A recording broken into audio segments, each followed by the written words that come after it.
दोस्तों, अर्थ adventure in Hindi आज के इस वीडियो में एक बहुत बड़े रहस्य का खुलासा करने वाली है। तो इस वीडियो को अंतिम तक गौर से देखिएगा, क्योंकि प्राचीन काल में भी टेक्नोलॉजी उतनी विकसित थी और फिर नष्ट हो गई थी। अब ये बात शायद रहस्य ही बनकर रह गई। एक तरफ प्राचीन भारत का ब्रह्मास्त्र और दूसरी तरफ आज के जमाने का परमाणु बम।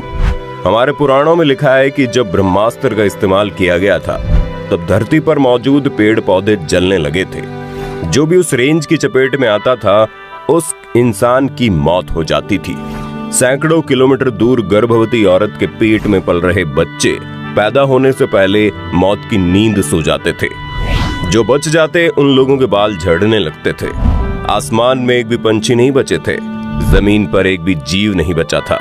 ठीक ऐसा ही तब हुआ जब अमेरिका ने साल 1945 के दौरान जापान में परमाणु बम विस्फोट किया, जिसके बाद परमाणु बम को तैयार करने वाले वैज्ञानिक रॉबर्ट ओपेनहाइमर ने गीता और महाभारत का अध्ययन किया। वो ये जानना चाहते थे कि जिस परमाणु हथियार को उन्होंने बनाया है, कहीं वो प्राचीन भारत में इस्तेमाल होने वाला ब्रह्मास्त्र तो नहीं। वो दिन था 16 जुलाई 1945, जब लगभग 450 लोगों की टीम सूरज उगने से पहले ही मैक्सिको के एक रेगिस्तान में इकट्ठे हो गए थे। उन 450 लोगों में अमेरिका के बेहतरीन वैज्ञानिक, मिलिट्री इंजीनियर और अमेरिका के कुछ नेता भी मौजूद थे। ये वही दिन था जब इंसानों के द्वारा तैयार किया गया दुनिया के सबसे खतरनाक हथियार का सबसे पहली बार परीक्षण करना था।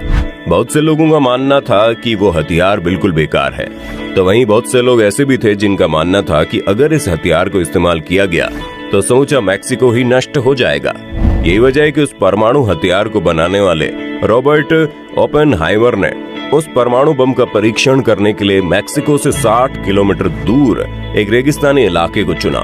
सुबह के 5 बज रहे थे और उस खतरनाक बम में विस्फोट कराया गया। दुनिया का सबसे पहला परमाणु बम जब फटा तो लगभग 600 फीट चौड़ा एक भयंकर गुबार उठा। मशरूम जैसा दिखने वाला एक गुबार आसमान में 10 किलोमीटर की ऊंचाई तक फैल गया। उस बम से जो विस्फोट हुआ उसकी ताकत 22,000 टन TNT से भी ज्यादा खतरनाक थी। उस बम के फटने से जो धमाका हुआ उसकी गूंज 160 किलोमीटर दूर तक सुनाई दी थी। रॉबर्ट ओपेनहाइमर ने जब अपने द्वारा बनाए गए उस बम के इस खतरनाक चेहरे को देखा तो वो बुरी तरह से डर गए। उन्हें लगने लगा कि उन्होंने इंसानों के वजूद को खत्म करने के लिए एक ऐसा हथियार बना दिया है जो उन्हें कभी भी नहीं बनाना चाहिए था।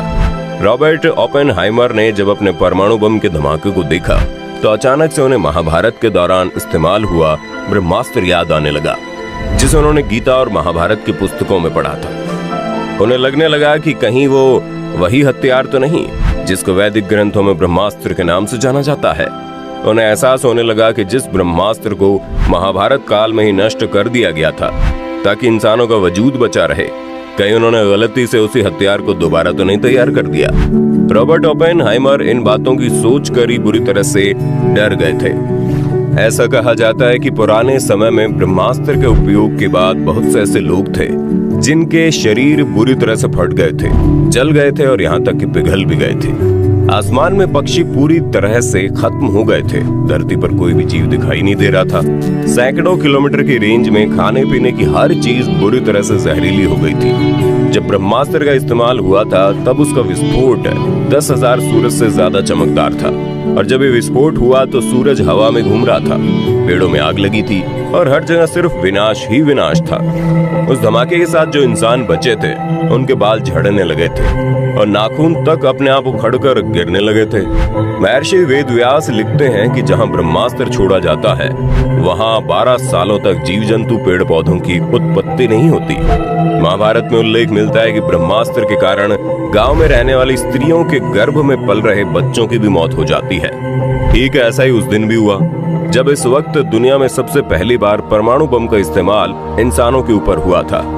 अगस्त 1945 को सुबह के करीब 8 बजे हिरोशिमा पर परमाणु बम का जोरदार हमला हुआ।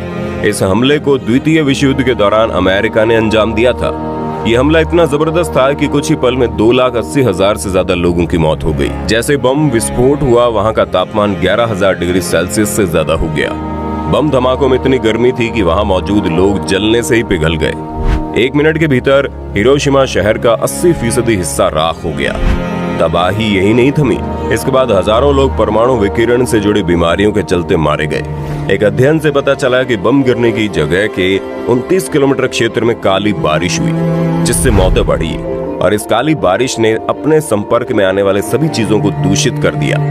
कहा जाता है कि आज भी उस परमाणु हमले की वजह से नागासाकी और हिरोशिमा में पैदा होने वाले बच्चों में कोई न कोई शारीरिक परेशानी जरूर रहती है। यही वजह है कि परमाणु बम को तैयार करने वाले वैज्ञानिक रॉबर्ट ओपेनहाइमर सहित दुनिया भर के सभी वैज्ञानिक इस बात को सोचने पर मजबूर हो गए कि परमाणु हथियार कहीं वही हथियार तो नहीं जिसे प्राचीन समय में ब्रह्मास्त्र के नाम से जाना जाता था। अब हम आपके सामने एक ऐसा सबूत पेश करने वाले हैं जिसके बाद आपको भी इस बात पर यकीन होने लगेगा। और ये सबूत मिला था इसी इंडस वैली में, जो कि आज पाकिस्तान में मौजूद है, जो आजादी से पहले भारत का एक अभिन्न अंग हुआ करता था। आज के वक्त में जो इलाका पाकिस्तान और अफगानिस्तान का है, कहा जाता है कि महाभारत काल में से पांचाल, गंधार, मध्य पूर्व और कंबोज के नाम से जाना जाता था। उसी काल में सिंधु नदी के किनारे मोहनजोदाड़ो जैसी सभ्यताओं का विकास हुआ। साल 1922 की घटना है जब राहदास बनर्जी ने इंडियन आर्कियोलॉजिस्ट के साथ एक प्राचीन शहर खोज निकाला जिसका नाम था मोहनजोदाड़ो। जब इन लोगों ने मोहनजोदड़ो के खंडर को ढूंढा तब उन्हें 44 कंकाल मिले जो मुंह के बल लेटे हुए थे, जिनमें से कईयों ने एक दूसरे का हाथों को भी पकड़ा हुआ था। जिसके बाद आर्कियोलॉजिस्ट सोचने पर मजबूर हो गए कि आखिर ऐसा क्या हुआ था मोहनजोदाड़ो में जो जंगली जानवरों ने उन कंकालों को बिना चबाए छोड़ दिया। सबसे बड़ी बात, क्यों हजारों साल के बाद भी उनकी हड्डियां ना तो सड़ी और ना ही गली। मोहनजोदड़ो के कई जगह पर बहुत ज्यादा रेडिएशन मिला था। वैज्ञानिकों को बिल्कुल भी समझ में नहीं आ रहा था कि आखिरकार वहां पर इतना रेडिएशन आया कैसे। कहीं ऐसा तो नहीं मोहनजोदड़ो का अंत भी किसी परमाणु विस्फोट की वजह से हुआ हो। इसके बाद ये तथ्य तब और भी अधिक साफ हो गया जब साल 1980 में एक ब्रिटिश आर्कियोलॉजिस्ट ने एक किताब लिखी। उन्होंने अपनी किताब में बताया कि उसने मोहनजोदड़ो में एक 45 मीटर चौड़ी एक ऐसी जगह देखी है जहां पर तरह तरह के पत्थर एक दूसरे से जुड़े हुए हैं। ऐसा लग रहा था जैसे उस जगह पर एक बहुत ही खतरनाक विट्रिफिकेशन हुआ है। विट्रिफिकेशन एक ऐसी प्रक्रिया को बोलते हैं जब मजबूत से मजबूत पत्थर भी गर्मी की तरफ पिघल जाते हैं। ठंडे होकर जब वो पत्थर आपस में मिलते हैं तो उनकी बनावट किसी कांच की तरह हो जाती है, बिल्कुल चमकदार और पारदर्शी। लेकिन अब सबसे बड़ा सवाल तो यही है कि आखिर मोहनजोदड़ो में इतनी गर्मी आई कैसे।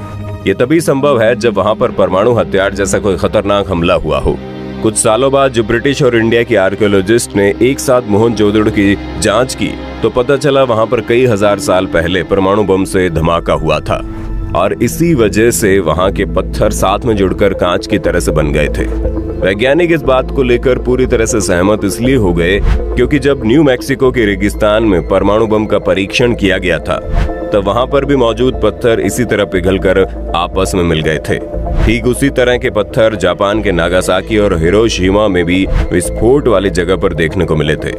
दोस्तों, आपको बता दें कि ब्रह्मास्त्र को ठीक परमाणु हथियार की तरह ही प्राचीन काल में सबसे अचूक हथियार माना जाता था।